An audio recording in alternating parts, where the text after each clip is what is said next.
Hi, good morning. Welcome to the Summer 2020 D-Data ExChange. Thank you for joining us from wherever you happen to be. I'm Amy Tenderich. I'm an advocate, journalist, blogger, and creator of the DiabetesMine Innovation Project. So I'm excited to get started today. Oops. Welcome again. This is actually our 14th DiabetesMine D-Data Forum. So we have been gathering patient, industry, clinical, and clinical thought leaders for quite some time in diabetes technology innovation. But this is, of course, a new channel for us to connect, and it's a bit experimental, I will admit. So please keep an open mind as we share this new virtual journey together today. So these are the questions. This is kind of a reminder of what this event series is all about. We try to take the pulse of what's going on in the world of technology and data-driven diabetes. So these are the questions that kind of drive our choices for this program every 6 months. Of course, the D-Data ExChange is all about gathering movers and shakers to take a candid look at new challenges in the world of diabetes care and digital health, and emerging solutions to meet those new challenges. So it's been a super exciting growth trajectory since our first D-Data meeting back in fall of 2013 at Stanford School of Medicine. At that time, we were still grappling with piles of proprietary cables and plugins. So the picture that you see at the far left here was actually taken at Stanford Diabetes Clinic when, just an example of what it looked like when physicians were trying to access patients' data with just a pile of stuff that was not interoperable. We've grown from, starting to get some rudimentary wireless things to more and more connected systems, all the way up to fall of 2019 was kind of a high point for us when we were able to host the first ever closed loop system showcase at our D-Data event in fall of 2019. And what we did there is we brought together representatives from the 6 leading organizations creating automated insulin delivery systems and patients who are sharing their real world experiences with those systems. Some of them in trials, obviously, because some of those systems are not yet on the market. So this, of course, was a milestone moment for us. And now we'll be turning our attention to what kind of challenges emerge in a world in which these AID systems are going to become the norm. So before we dive in, I just want to say a few words about the platform that we're using today, Remo. So obviously, Remo was built to simulate the experience of attending a live event. So there's a focus on networking. So you've probably already figured out that you get dropped into a seat, and then you can move seats just by double clicking on an empty chair anywhere. And the idea is that when no one is presenting, right now you're disabled because I'm presenting, but whenever no one is presenting and you're in the floor plan, you can automatically video chat with the folks at your table. So again, during presentations, your camera and mic will be disabled. But then as soon as we go back into the so-called conversation mode on the floor plan, you will be able to chat again. So just a couple of things I wanted to point out. There's a little strip over at the left that says floor 1 and 2. So we do have 2 floors. They're pretty much identical, except that the sponsored tables that you see on the sides, the little lounge areas to meet with sponsors, are different on the different tables. And also the help table is on the first floor in the lower right. So you'll need to click to the first floor if you want to get to that table. We have people stationed there who can answer questions if you run into anything. Another thing I want to point out is that during presentations, like right now, at any time, if you want to make the slides big, you can use this icon to expand to a full screen view. Just keep in mind that you won't see the chat window if you're in full screen. So if you want to use chat, you'll just need to exit out of the full screen view. And speaking of chatting, this is what the chat box looks like. There are actually 3 ways for you to chat. General chat, obviously, as everyone in the event can see. You can do table chat if you just want to make a comment to the folks sitting at your table with you. Or you can do private chat. You can actually search under participants by name. And if you find someone you want to send a private note to, you can private chat them. Okay. The other thing we want to remind you is for actually posting questions to presenters, it would be great if you could use this Q&A area. So it's to the far right there in the chat box. That's where we're going to have our stream of questions for presenters. And the neat thing there is you can see all the questions and you can upvote questions. So if you see a question that you already wanted to ask or that you think is should be high priority, you can click on it to upvote it. Okay, and regarding troubleshooting, there's a couple things you can do if you run into problems. If your audio or video glitches for some reason, you can, one of the first things to do is just double click to change your seat, go to another table. That often resets your icon. You can click back to where you were originally if you want to. So that's a sort of first line of defense. You can also obviously refresh your browser page. Hopefully you're all using Chrome, which is the browser that really works best with Remo. I also mentioned that we have a help table at the bottom right. And the two folks down here at the bottom, Robin Smiley and Gary Borg, will be available at that table. Gary can also be reached by clicking on the question mark icon that you're going to see in the left bottom of the floor plan once I'm off stage. And also we have this DDataExChange.com sort of hub for today's event. And there under the FAQ, there's a whole kind of quick guide for using Remo that can probably answer a lot of questions if you should have any. So here are the folks to reach if you need any help at all. Okay. So now diving into our content, I don't need to remind you that we're all in the midst of some very strange times. This pandemic is still going on. It's still a scary time, especially for people with diabetes who are at higher risk. And so we believe that it's more important than ever to push ahead on innovations that improve the care and safety of those living with diabetes. And just when we thought that 2020 couldn't get any more difficult, the death of George Floyd inspired hundreds of thousands of Americans to rise up against racial inequality, and there's been a lot of unrest. So clearly we all have a lot of work to do in that area, and the world of diabetes is no exception. And in fact, at DiabetesMine, we were already in the midst of planning a session for our fall innovation event on racial disparities in healthcare and in diabetes care. So we're looking forward to fostering an honest dialogue about that and about what needs to change. And then meanwhile, for all of us, I think our personal lives and our public lives have changed pretty radically in the last few months. We've definitely had a very strange spring, and we are about to face an equally strange summer probably, and likely fall as well. So one of the big things that came out of all of this, of course, has been the rise of telemedicine. Instead of telemedicine being sort of a useful add-on, virtual visits have now become our mainstay. And this actually brings a lot of benefits, convenience, increased access and efficiency, and even benefits for the environment like less travel. So I summed this up in my recent article that was published in the Journal of Diabetes Science and Technology, where I was talking about this being telemedicine's breakout moment. And I really believe that to be true, and that we will not go back to entirely to the way things were before. So again, the fact is that people with diabetes are at higher risk of worse consequences in this pandemic, including anxiety and health-related stress. The Center for Evidence-Based Medicine in Oxford kind of summed this up in their basically bringing to the forefront the needs for self-education on diabetes management. They're pointing out that there's very little info available actually on which tools work best for patients. Of course, the ever-present need to expand access to monitoring technology, and the training to use these tools is still not widely available. And again, this need for increased feedback and interaction between people with diabetes and their healthcare providers.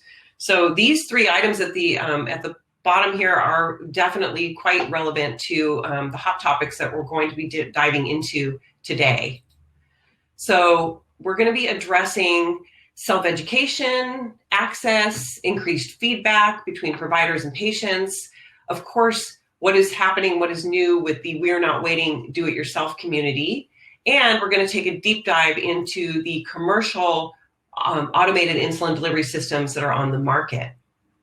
And I just wanted to point this out because I love these notes from the quintessential diabetes DIYer, Dana Lewis, who is, of course, the inventor of OpenAPS and who will actually be presenting later today. She's talking about, even in these troubled times, that we need to be willing to be bold and try new things. We need to not let the idea of perfection hold us back from experimenting. And she's reminding us that small iterative changes add up. So love that messaging. So of course, we have a hashtag for today, DData 2020, or you can just use the simple DData.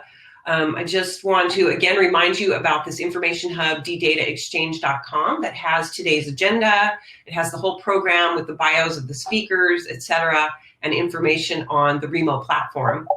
So we have an amazing lineup today of speakers from the digital health universe, the DIY community, from FDA. We have a great lineup of demos. We are going to be presenting some brand new research on AID systems and a lot of stuff about how to support patients on these new systems. And then a chance to roll up our sleeves and get interactive using Remo's whiteboard function, which is going to allow us to do some collaboration. So stick with us. I know it's kind of a long day in front of the computer, but there's going to be a lot of great gems today, and I want to thank you all for being here. And of course, I want to take a moment to extend a huge thank you to the sponsoring organizations that make these events possible, starting with our gold sponsor, Dexcom. We wouldn't be doing this without them. Dexcom, of course, has been at the forefront of enabling industry and DIY collaboration, and we can't thank them enough for the technology they've created that has been the catalyst for all of this progress and for how they've really shaken up the D-Data world. So, by the way, there are, I mentioned sponsor tables. You will find those if you want to connect with people from the sponsoring organizations. There's also a little video about Dexcom. When I get off stage, you'll see it in the upper left if you want to click on it to learn more about Dexcom. I want to also extend a huge thank you to our silver sponsor organizations, Lilly Diabetes, Sanofi Diabetes, Insulet with the Omnipod, and Bigfoot Biomedical. They are all playing a key role in creating a brighter future and reducing the burden of diabetes on patients. So we thank you for that. Also, if you click on their sponsor logos in the platform, again, it will take you to more information about each sponsor. A big thank you as well to our D-Data Advisory Committee, this group of incredibly passionate leaders in the diabetes innovation space. I want to give a special shout out today to Rick Altinger, who is the former CEO of Gluco, who has been very instrumental in helping prepare for today and working with our speakers. So thank you, Rick. And also a little high five to Kyle Rose, who's always incredibly generous with his ideas and speaker recommendations. And to all of these folks for their time and their energy and ideas and the work that they're doing to make life with diabetes better. It's also a bit of a tradition on my side to point out, just give a shout out to the organizations that we consider supporters and allies in our efforts throughout the years. All of these groups obviously make the diabetes landscape and the diabetes world and do incredibly important work for patients. So we thank them. And for being part of these this series of events as well. Another tradition is just to show you all a little bit the roster here, who else is on roll call today. And it's, quick look at who you might be sitting next to, who you might want to find in the participant list. This list is meant to be all the organizations that I haven't already mentioned as sponsors or supporters. Apologies if I left anyone off, but thank you all for being here today. We are going to round out the day with a virtual networking reception, so hopefully you'll be able to connect with as many of these people as possible. So for now, I would say get comfortable and get ready for a great day in cyberspace with us. And with that, I would like to get started with our opening perspective on data-driven care for all, challenges and opportunities. We're going to welcome Sarah Zweifach. She is an MD and MBA candidate at New York University. She has spent her professional career developing, growing, and marketing digital medicine solutions. And alongside her clinical training, she held a variety of positions focused on developing provider-facing tools that operationalize medical data. So she's been with McKesson, with Zephyr Health, and most recently with a machine learning startup that was spun out of Johns Hopkins. Sarah also serves on the executive board of Node Health, which is a consortium of hospital systems that serves as a home for digital medicine evidence. So she has a great point of view to share with us today on where we are with digital health in 2020, given the current crisis and beyond. So let's welcome Sarah. Okay, hi, Sarah. Thank you for that insightful talk. I appreciate it. So we're gonna do Q&A now. Thank you so much. I just wanted to say, for me, what I heard there were a couple things that really stood out. The fact that so many health systems still don't have a digital strategy, the fact that little to no training still exists in telemedicine, and the fact that the work that you're doing with fellow patients kind of makes me feel like it's akin to this uprising of patient voices, that you're actually having medical students having their own uprising and becoming empowered and calling for a new way of doing things. Is that? No, that's exactly on point. So let's see what we've got here in the Q&A. 1 second, I need to get to where I can. And thank you so much for having me, Amy and Rick. You've organized a great conference. I'm really happy to be here. Give me 1 second. I'm getting into the Q&A because I'm not able to see it for some reason. 1 second.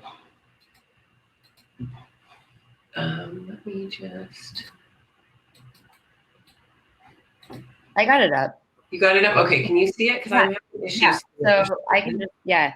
So Hope asked, as a diabetes care and education specialist, formerly diabetes educators, I'm wondering if physicians in training are introduced to or have the opportunity to work with diabetes care and education specialists in diabetes training. So speaking from personal experience here, we did not, as medical students, we did not work with diabetes education specialists, but I imagine that in people who go into endocrinology may have those interactions. I'm not sure if that is happening. I'd have to look into it. That's a fellowship training after internal medicine. But I definitely could see this happening. And we have these, they're called OSCEs. They're basically kind of fake patient encounters that help us understand how to better interview patients and work with other specialists. I could definitely see that being kind of a new way that we train medical students in how to collaborate with other types of healthcare professionals.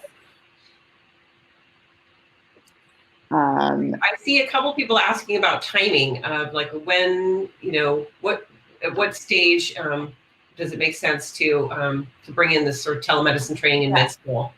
Yeah, and I saw that I think it was Rayhan asked whether that might be a good idea to make kind of some type of, what did he say? Tech. It's an interesting question. I actually hadn't thought about making, some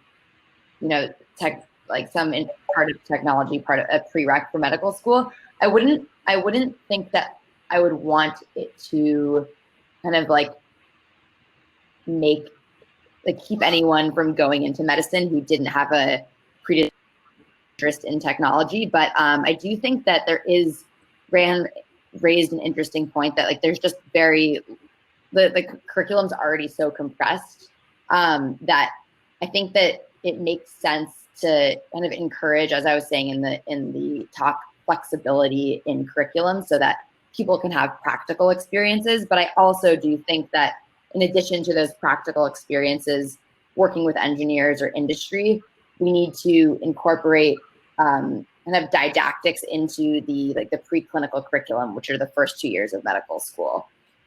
So long story short, I think it needs to be part of every stage of the curriculum, but it needs to be done in a way that doesn't sacrifice the clinical training we're getting.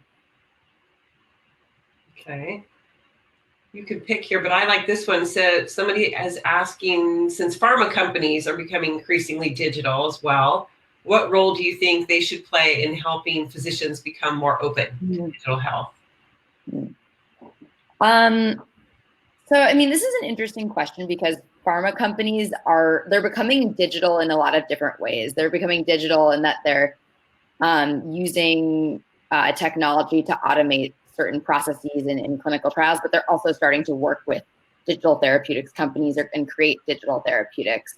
And I think that one of the great benefits of pharmaceutical companies is they know drug development and commercialization extremely well, and they have a wonderful network of opinion leaders. So I think that in terms of incorporating physicians into that process, kind of using those relationships that they already have, if they in fact have, a digital tool or strategy, using those relationships with the KOLs that they already have will be really optimal in kind of bringing the physicians into the development or co-development of these tools. Okay. Let's see. I'm looking to see. So we talked about best time. We talked about this one. In your opinion, what were the biggest barriers that prevented the use of telemedicine and digital therapeutics in combination with the pandemic? And how relevant are those barriers now? Good question. What are the biggest barriers now, or prior? Yeah, they're saying what were those barriers and have we broken them down? I think is the question. Yeah. I mean, I think that there are a lot of kind of barriers to technological adoption. I think one of the large ones for telemedicine was a regulatory barrier, a policy barrier of allowing physicians to practice across state lines, and that certainly has been lifted during the pandemic. So I'm not sure if that will. I think that we all are hoping that stays, but it's also just kind of physicians' comfort with different types of physicians' comfort with using telemedicine, and then kind of looking forward towards the future. There are going to be certain, and we're probably seeing now with everything trying to go to virtual, there are certain specialties that you have to do in person, like say a procedure, minimally invasive procedure, like you have to do that in person. So that's going to be kind of a challenge, figuring out which of these specialties can we use remote tools to gather information versus which of these specialties do we need to continue to do in person. Okay. This question kind of dovetails into that, I think, about medical schools being an important place to begin training, but what about the already practicing physicians? How could we maybe incorporate this training requirements into their license renewal? Yeah, that's a creative and interesting question. I like that. From Anna.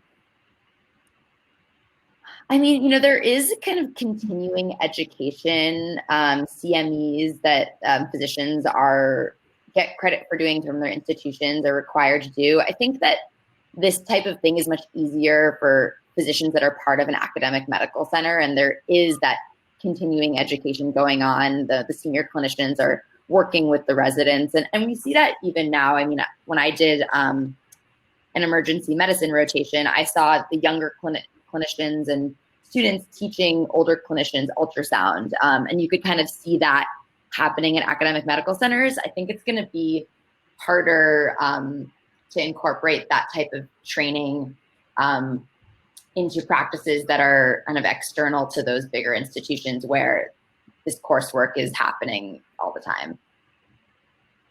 Okay, well, so we'll have time for maybe one more. So let's say this one here. Is there a line between specializing in technology and specializing in a disease and treatment? And if so, would it be beneficial to have both a doctorologist, I guess, who has expertise in one disease area?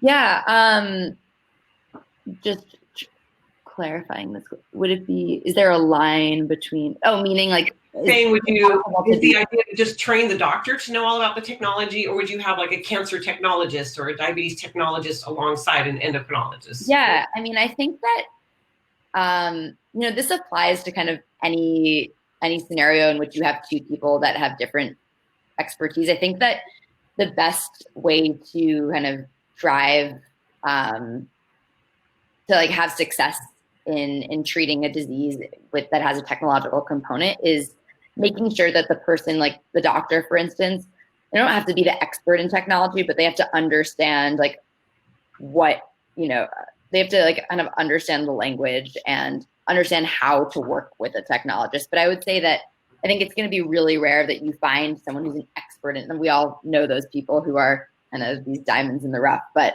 I think, you know, figuring out also like what that culture of collaboration is between the two is really important. But I would say that, yeah, I think that it would be great if you had one person that could do both, but it's going to be more kind of a partnership there. Okay, great. Well, thank you. So I'm going to wrap this up. Someone's asking about how they can keep in touch with you and for future opportunities. I'm going to say you should all be able to find Sarah and the participants and, you know, message her, right? And you'll share your contact information then, Absolutely. Right? Okay, great. Well, thank you so much, Sarah. Thank you for being here. We're going to now hear from